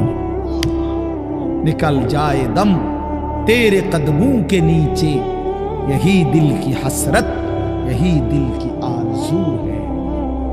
এটা উর্দু শের আর কি, অর্থ হলো, হে প্রিয়তম, তোমার পায়ের নিচে জীবন দিলাম, জান দিয়ে দিলাম, আর এটাই ছিল আমার সারা জিন্দেগীর তামান্না, দিলের আকাঙ্ক্ষা, যে তোমার জন্য আমি জীবন দেব, আর সেটাই দিয়ে দিলাম। নিকল যায় দম তেরে কদমোं के नीचे, তোমার কদমের নিচে আমার জান গেল। यही दिल की हसरत, এটাই ছিল দিলের আকাঙ্ক্ষা। এজন্য আজকে ছেলেরা কোথায় জীবন শেষ করে দিচ্ছ? এমন সুন্দর জীবন, এমন সুন্দর যৌবন, আহা, শক্তির টাইমটা, জীবনের সক্ষমতার সময়। ছোটবেলা তো ভাইয়া দুর্বল, বৃদ্ধ বয়সটাও দুর্বল। তোমাদের অনেক কিশোর নওজোয়ান, একজনের গায়েও চাদর নাই, কিন্তু মুরব্বী সবগুলোর গায়ে চাদর। দেখো চাকায়া, এই চাচারা তো আমার সব পরিচিত চাচা। অর্থ হইল এই বৃদ্ধের এই দুর্বলতা তাকে চাদর গায়ে দিতে বাধ্য করেছে। তার শরীরে শীতের অনুভূতিটা বেশি, ঠিক কিনা বলেন না কেন? কিন্তু তোমরা নওজোয়ান, তোমাদের অধিকাংশ কারো গায়ে চাদর নাই। তোমরা দেখো ভাইয়া, আমার গায়ে কোনো চাদরই নাই। তাইলে বুঝাইতে চাইলাম এই শক্তির সময় যৌবন। যুবক চাইলে পাহাড় কাইটা সমান করতে পারবে। যুবক চাইলে সাগর নদী মাটি দিয়ে ভরাট করে দিতে পারে। একটা এলাকার যুবক ছেলেরা যদি চায়, সবার হাতে হাতে মদের বোতল পৌঁছাই দিতে পারবে। একটা সমাজের ছেলেরা যদি চায়, সবার হাতে হাতে নামাজের মুসল্লাও তুলে দিতে পারবে। অতএব ছেলেরা, তোমরা যারা যুবক আয়োজন করছো, আমি তোমাদের উৎসাহ দেই, একটু আগাও, এখানে থাইমা যাইও না। একটা মাহফিল করছি, এক ফোটলা বিরিয়ানি খাওয়াই দিছি, খালাস না বন্ধু, একটু আগাও। তোমরা আবার বসো, যে কয়জনে মাহফিলের আয়োজন করছো তোমরা আবার বসো, যে আমরা কেমনে আটটু ভালো হইতে পারি, আটটু চরিত্রবান হইতে পারি, আমরা কেমনে নিজেরা নামাজ ধরতে পারি। একটু যদি হিম্মত করো যুবক, ইনশাআল্লাহ ভালো হবে। শনিবার দিন আমি আমার মাদ্রাসায়, এই শনিবারে সকাল 10টা থেকে বিকাল 4:30 পর্যন্ত, এইবারই প্রথমবার আমি আলাদা 16 বছর থেকে 30 বছরের নিচে যাদের বয়স, এই কিশোর যুবকদের জন্য আলাদা ইসলাহি মজলিসের আয়োজন করছিলাম। আমার শায়েখ আল্লামা মুফতি মুশতাকুর নবী সাহেব বয়ান করছেন, আল্লামা মুফতি আমজাদ হুসাইন সাহেব বয়ান করছেন, হযরত মাওলানা মুফতি ইউসুফ বিন ইকবাল বয়ান করছেন, আমাদের কুমিল্লা ক্যান্টনমেন্টের বড় একজন শিশু বিশেষজ্ঞ ডাক্তার মিজানুর রহমান, উনি বয়ান করছেন, আমি নিজে কিছু কথা বলছি। প্রায় 600 ছেলে এন্ট্রিভুক্ত আসছে, উপস্থিত হয়েছে 600। সন্দ্বীপে, চট্টগ্রামে আমরা প্রতি বছর সন্দ্বীপ যাই, সেখানে 4টা-5টা ছেলে ফজরের নামাজের জন্য, তারা বন্ধু কলেজের ছেলে, 4-5 জন ছেলে মাত্র। ওরা একদিন সিদ্ধান্ত নিছিল, ওরা সবসময় ফজরের নামাজ পড়তো, তো ওরা একদিন সিদ্ধান্ত নিছে যে ফজরের পরে তারা সন্দ্বীপ তো সাগরের পারে, তো সাগরের পারে হাঁটতো তারা। তো তারা একদিন সিদ্ধান্ত নিছিল আজ থেকে 1 বছর আগে, যে আমরা সকালবেলা না হাইটা চলো আমরা বন্ধুদেরকে ফজরের জন্য জাগাই, ফজরের ক্যাম্পেইন করি, ফজরের জন্য গণসংযোগ করি। এই 4-5 জন ছেলে উদ্যোগ নিয়ে শুরু করছে।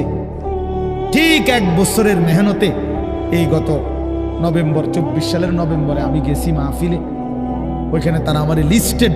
ফজরের পরে আমি তাদের জন্য আলাদা বয়ান করছি, তাদের আলাদা মাহফিল হয়েছে ফজরের পরে। মানে রাতে আমি যেই প্যান্ডেলে ওয়াজ করছি, ওই প্যান্ডেলটা তারা সকালের জন্য আবার ভাড়া নিছে। বুঝেন না এই কথা? আমি ওখানে ছিলাম, আর ওখানে রাত্রে আসা যায় না, ওইটা সন্দ্বীপে স্পিড বোট দিয়ে আইতে যাইতে হয়, তো রাইতে আওয়ানোর সিস্টেম নেই, থাকতে হয়। এই জন্য ফজরের পরে আবার বয়ান করছি 1.5 ঘন্টা। তো ওরা, আমি বললাম এত ভোরে ছেলেরা আইবুনি, কয় হুজুর আসবে ইনশাল্লাহ, আপনি দেখেন। তারা আমারে দেখাইছে কাগজে কলমে লিস্টেড করা প্রায় 4,500 ছেলে এখন ফজরের নামাজ জামাতে। যুবক চাইলে কি না পারে, যুবক চাইলে ভাঙতে পারে, যুবক চাইলে গড়তে পারে, যুবক চাইলে বুলডোজার দিয়ে সমান করে লাইতে পারে, সমান করে ফেলতে। আবার সেই ভাঙার উপরে যুবক চাইলে গড়তেও পারে। আল্লাহ তাআলা নওজোয়ানের শরীরে অসম্ভব হিম্মত দান করছে, অসম্ভব হিম্মত। এই জন্য বাপ, আমি যুবক যারা, তাদেরকে উৎসাহিত করলাম। মহান আল্লাহ পাক রব্বুল আলামিন আমাদেরকে বলছেন, আমি তোমাদের ইমানদার, ইমান নিলাম, আমি ইমান দিছি বান্দা। আমি গত বছর যখন তাবলীগের সফরে ছিলাম দিনাজপুর জেলায়, গত বছর আগস্ট মাসে 72 বছর বয়স্ক একজন হিন্দু লোককে কালেমার দাওয়াত দিছিলাম। ওনার 2 ছেলে মুসলমান। ওনারে আমি 2.5 ঘন্টা কালেমার দাওয়াত দিছি। আমরা 3 জন আলেম মিলে কত অনুনয় বিনয় করছি, কাকুতি মিনতি করছি, কাঁদছি, চোখের পানি ফেলছি। একটা বার চাচা কালেমা পড়েন, আপনার ছেলে মুসলমান, ছেলের বউ মুসলমান, আপনার নাতি নাতনি সব মুসলমান, আপনি এখনো বসে আছেন কেন? আহা, এই 72 বছর হয়ে গেছে। বুড়া মিয়া কয় আমি ওটা বলবো না। বলে নাই। আমি আমার সাথীদের কাছে, আমার 26 জন সাথী নিয়ে চিল্লাই গেছি। 16 জন আলেম, এক চিল্লা সফরে 950 মানুষ আল্লাহর রাস্তায় বের হয়েছে চিল্লার জন্য। আলহামদুলিল্লাহ, আল্লাহই করাইছে। তো বলতেছিলাম, আমি সাথীদের কাছে এসে বলছিলাম যে দেখেন 72 বছর বয়স হয়ে গেছে, এক আল্লাহর বান্দা, তার জবান দিয়া কোনোদিন তার মালিকের নামটা বলবে। আমারে আপনারে আল্লাহ তাআলা কত বড় তৌফিক দিছে যে আমরা কত হাজারবার, লক্ষবার কালেমা লা ইলাহা ইল্লাল্লাহ মুহাম্মাদুর রাসূলুল্লাহ এটা যে আমরা পড়তে পারি, পড়তে পারছি, এই সৌভাগ্যের কৃতজ্ঞতা কি? এটা যদি আল্লাহ আমগো জবান দিয়ে কোনোদিন না বলাইতো। কথা বলে না বাপ, এই ছেলেরা মিয়া, এই আব্বা, যারা নামাজ পড়ো না, আরে না ফরমান, তুই যদি হিন্দুর ঘরে জন্ম নিতি, তুই যদি ইহুদির ঘরে জন্ম নিতি, তুই যদি খ্রিস্টানের ঘরে জন্ম নিতি, বেটা কি হতো জীবন যদি কোনোদিন কালেমার আহ্বান না শুনতা? তুমি তো মুসলমানের ঘরে জন্ম নিয়া এভাবে ইমানকে ফেলে দিলা। মুসলমানের ঘরে জন্ম নিয়ে এভাবে নামাজকে প্রত্যাখ্যান করলা। ছি ছি ছি ছি, তোমারে দেখে তো হিন্দুও হাসবে, তোমারে দেখে তো ইহুদিও হাসবে, তোমারে দেখে তো খ্রিস্টানও হাসবে, যে দেখছো হয় নাকি শ্রেষ্ঠ জাতি, ওদের ধর্ম নাকি শ্রেষ্ঠ ধর্ম, ওদের ধর্ম কোরআন নাকি শ্রেষ্ঠ কিতাব, ওদের শ্রেষ্ঠ ধর্ম ওদেরই পছন্দ হয় না, ওদের শ্রেষ্ঠ কিতাব ওরাই পড়তে পারে না। তো এটা কিসের শ্রেষ্ঠ? কথা বলেন না। তাহলে আমি তো আমার ধর্মের অপমান। কথা বলেন না, আমি আমার ধর্মের অপমান না, আমি আমার কোরআনের অপমান। এজন্য তোমরা যারা বেনামাজি ছেলে, তোমরা ধর্মের অপমান। তোমাদের যাদের চুল বেঈমানের মতো, তোমরা মুসলমান ধর্মের অপমান। তোমাদের কারণে আমার ধর্ম লজ্জিত, তোমাদের কারণে ধর্ম বেইজ্জতি হয়েছে। তোমরা ইসলামকে অপমানিত করলা, আল্লাহকে অপমানিত করলা, আমার নবীর শ্রেষ্ঠতম 23 বছরের আদর্শকে তোমরা অপমানিত করলা। এই অপমানের বিচার আল্লাহ করবে, মনে রাখো, ছেড়ে দিবে না বাপ। আল্লাহ কোরআনে বলছে, বান্দা আমি 1 সেকেন্ড ছাড়বো না, আমি হিসাব নিব। তুমি আমারে কি মনে করছো বান্দা? বাদুগা খাওয়াইছি দেখিয়া তুমি মনে করছো আমি মাতি না? হ্যাঁ, কিটা মনে করছো? এ পেশাব পায়খানার ভাত তুমি মনে করছো আমি কিছুই বলবো না, কিছুই বলবো না। তুমি জানো না ফেরাউনকে শোয়াইছে কে? তুমি জানো না কারুনকে শোয়াই দিছে কে? তুমি জানো না নমরুদ সাদ্দাতকে নিশ্চিহ্ন করে দিয়েছে কে? তুমি শোনো নাই? তুমি আন্দাজ করো নাই আমি আল্লাহ কেমন? এই পৃথিবীর কত অবাধ্য জাতিকে আমি আল্লাহ ধ্বংস করে দিয়েছি, শোনো নাই? কই, গোটা পৃথিবীর সমস্ত আধুনিক প্রযুক্তি থাকার পরেও তো বাবা আমেরিকার ওই বেঈমানরা, ক্যালিফোর্নিয়ার লস অ্যাঞ্জেলস তাদের একটি স্টেট আগুনে দাবানলে পুরে ছাই হয়ে গেছে। লক্ষ লক্ষ কোটি কোটি মিলিয়ন বিলিয়ন ডলারের এক এক বিল্ডিং। আপনারা মুরব্বীরা মিলিয়ন বিলিয়ন ডলার কি তাই বুঝতেন না? কয়টা আপনি 1 মিলিয়ন বিলিয়ন ডলার কত টাকা? কমপক্ষে 300 টাকার বেশি। মানে আপনি এটি বুঝতেন না, টেহারি এটা বুঝতেন না। কথা বুঝছেন কেন? হ্যাঁ, আমরা কিতাবে পড়ছি এক বুজুর্গকে, হ্যাঁ, একটা জিনিস দামি ওনার কাছে ছিল, তো ওনার কাছে বলছি এটা আপনি বিক্রি করে দেন। কত মূল্য? উনি বলছে 100 দিরহাম, 100 টাকা। তখন উনি যখন বিক্রি করে দিছে, ওনার 100 দিরহাম দিছে। তো অন্য কেউ উনারে পরে বলছে, হায় হায় জনাব, আপনি তো বহুত বড় ঠকছেন, মাত্র 100 টাকা দাম চাইলেন, এটার দাম তো আরো অনেক। তো উনি বলছেন, আল্লাহর কসম, 100 টাকার উপরে, 100 দিরহামের উপরে কোনো সংখ্যা আছে? আমার তো এটা জানা নেই, আমার তো এর উপরে কিছু জানা নাই। আমার মেজো বোনের বিয়ে যখন হয়েছিল, মেজো বোন, আমি তখন প্রাইমারি শেষ করে মাদ্রাসায় ভর্তি হয়েছি, এই সময় আমার বোনের বিয়ে হয়েছে।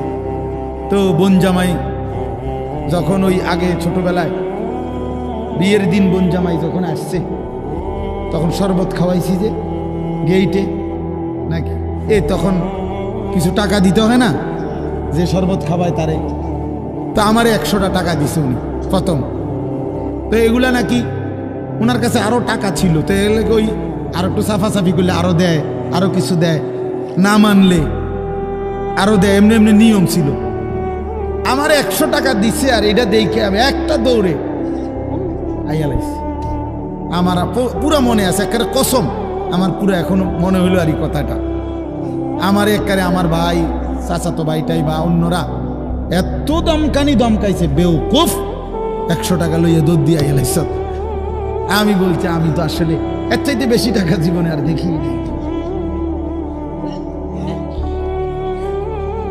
তো বলতে চাইলাম, হাজার হাজার কোটি কোটি মিলিয়ন ডলারের এই বাড়ি ভবন, এগুলো পৃথিবীর সর্বাধুনিক প্রযুক্তি দিয়ে, অত্যাধুনিক প্রযুক্তি থাকা সত্ত্বেও, আধুনিক সরঞ্জামাদি থাকার পরেও বাপ আল্লাহর দেওয়া আযাবে আগুনে যখন জ্বলছে, এই কয়দিন হইল কোনো বেঈমানে 1 সেকেন্ডের জন্য আগুন নিভাইতে পারে নাই।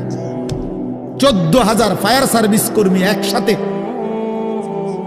একসাথে আপনার পানি দিছে, আরো বাড়ে, আগুন আরো বাড়ছে।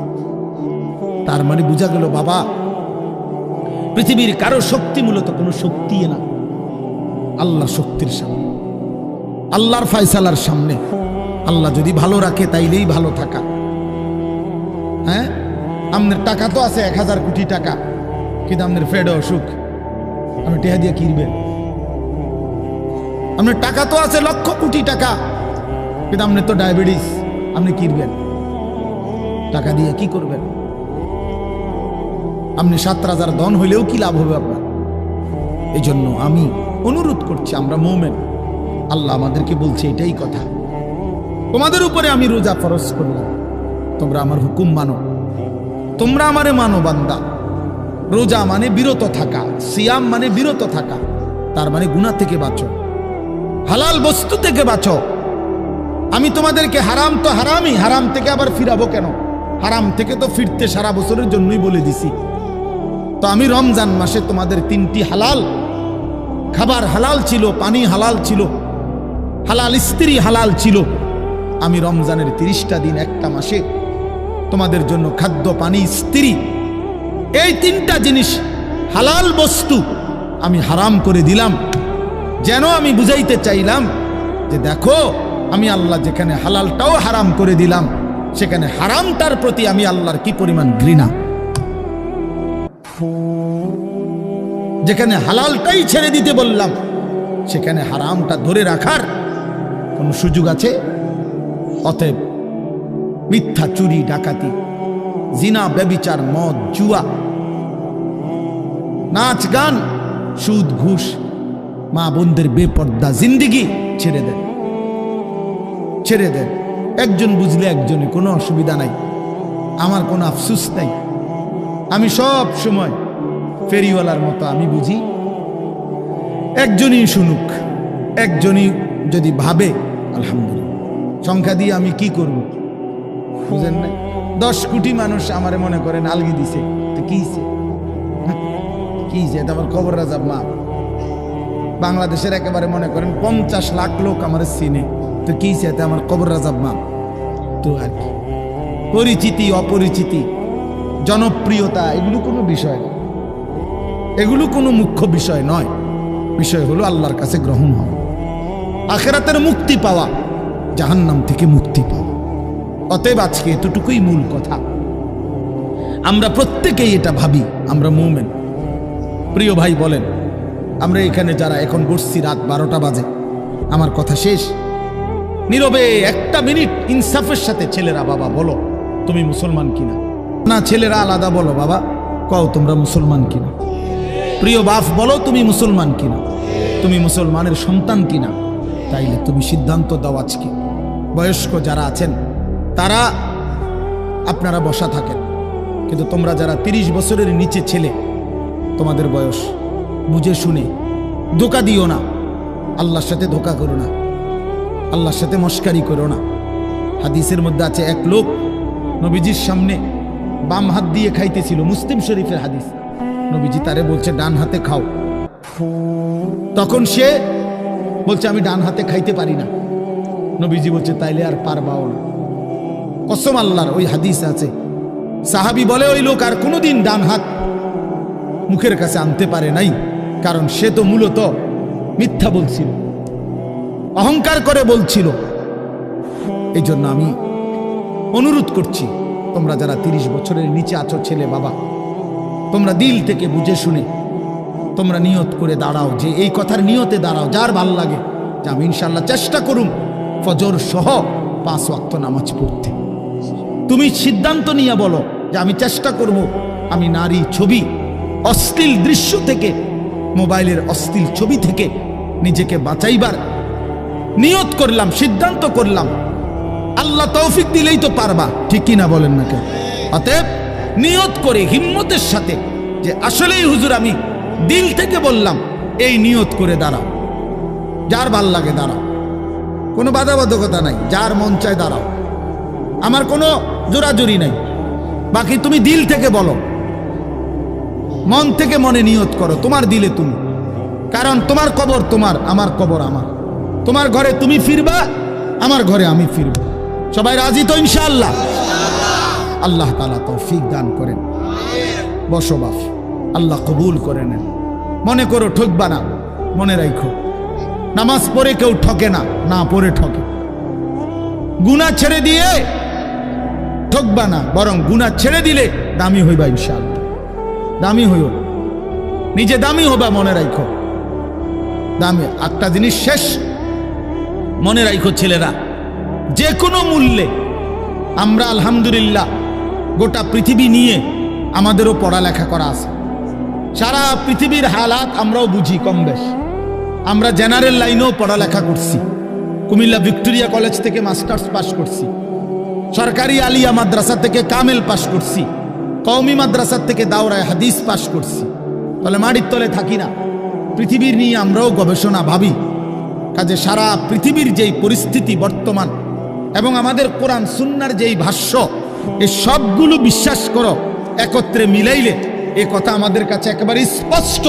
আগামীর পৃথিবী ইসলামের পৃথিবী, আগামীর পৃথিবী কোরআনের পৃথিবী। মনে রাখো বললাম বাপ, তুমি দেখবা, তোমার হায়াতেই দেখবা ইনশাআল্লাহ।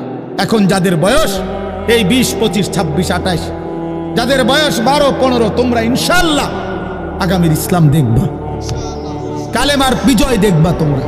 তোমরা শুনবা যে ফিলিস্তিন বিজয়ী, তোমরা শুনবা সারা পৃথিবীতে কালেমার পতাকা উড়েছে, তোমরা শুনবা ইউরোপ আমেরিকার শক্তি নিশ্চিহ্ন হয়ে গেছে, তোমরা শুনবা ইসরায়েলের কুত্তারা পরাজিত হয়ে গেছে। সেদিন বুঝবা ইমানদারি দামি, সেদিন বুঝবা চরিত্রবান ছেলেটাই দামি, সেদিন বুঝবা নামাজি ছেলেটাই দামি। আর যারা চরিত্র নষ্ট করে ফেলেছ, তুমি ফালতু কোনো না কোনো সিফাত কুনাত পড়ে থাকবে। এই জন্য আমরা দয়া করি ইনশাআল্লাহ প্রত্যেকেই আমরা ইনশাআল্লাহ নামাজ পড়বো তো ইনশাআল্লাহ।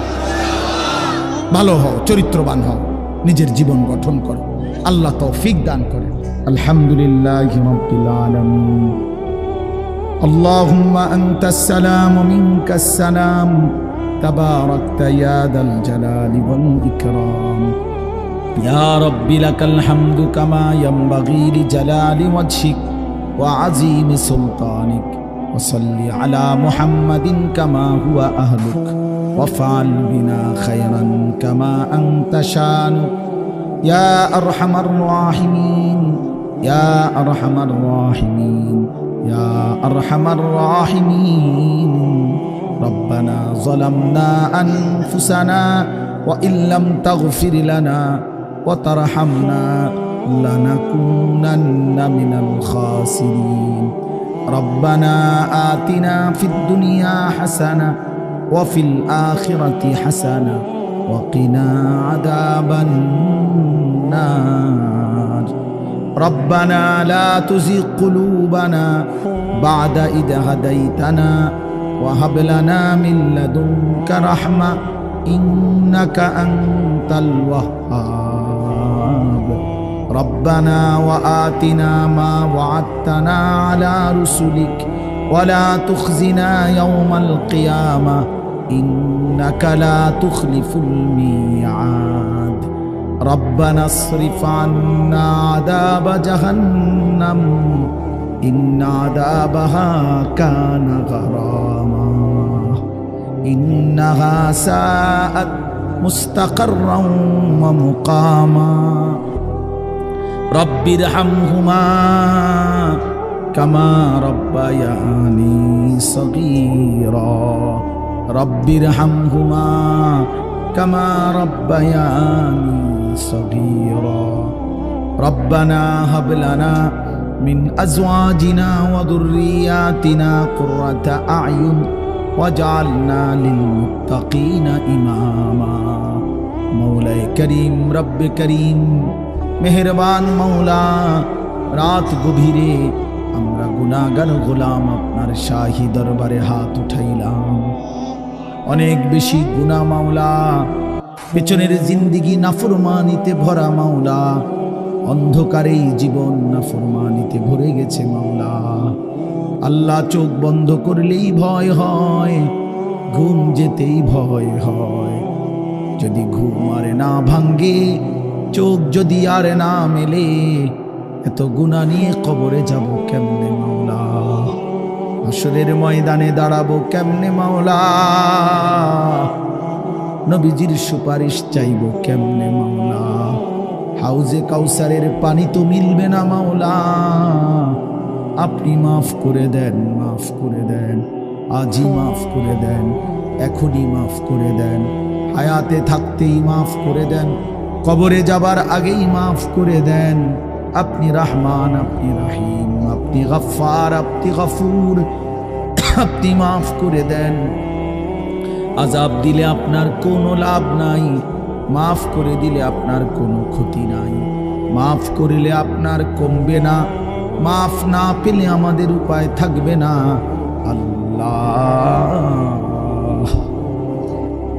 মাফ করে দেন দেন মাওলা আমার এই মাফ করে দেন আমার এই মাফ করে দেন আমার বন্ধুদেরকে মাফ করে দেন আমার বাবাদেরকে মাফ করে দেন আমার নওজোয়ান ছেলেদেরকে মাফ করে দেন আল্লাহ নওজোয়ান ছেলেরা বোঝে নাই মাওলা গুনাহ তো করেই ফেলেছে মাওলা আজ আপনি মাফ করে দেন আপনার ভালোবাসায় দাঁড়িয়েছিল আপনার ভালোবাসায় দাঁড়িয়েছিল মাওলা আপনি এই দাঁড়ানো কবুল করে নেন ছেলেগুলোকে নামাজি বানিয়ে দেন চরিত্রবান বানিয়ে দেন মোবাইলের আসক্তি থেকে বাঁচান নারীর আসক্তি থেকে বাঁচান জিনা ব্যভিচারের আড্ডা থেকে বাঁচান মদ জুয়ার আড্ডা থেকে বাঁচান আমার সন্তানদেরকে ফিরাইয়া দেন আমার ভাইদেরকে ফিরিয়ে দেন আমার সন্তানদেরকে ফিরিয়ে দেন বাবা চাচা বয়স্কদেরকে আরো বেশি নেক আমলের তৌফিক দেন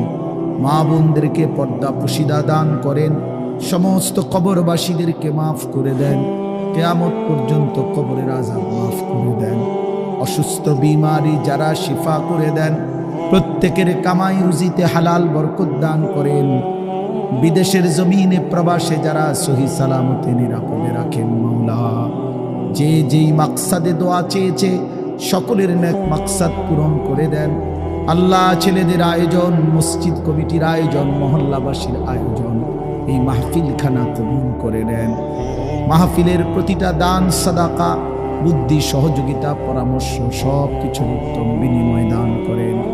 আল্লাহ সকলকে কবুল আর মনসুর করে নেন। ওলামায়ে কেরামকে হায়াত দারাজ করেন, সকলের উপরে রহম করম করেন, প্রত্যেকের নেক মাকসাদ আপনি পূরণ করে দেন। আল্লাহ অভাব দূর করে দেন। রমজান পর্যন্ত হায়াত ভিক্ষা দান করেন। আল্লাহ রমজান পর্যন্ত পৌঁছিয়ে দেন, পৌঁছিয়ে দেন, পৌঁছিয়ে।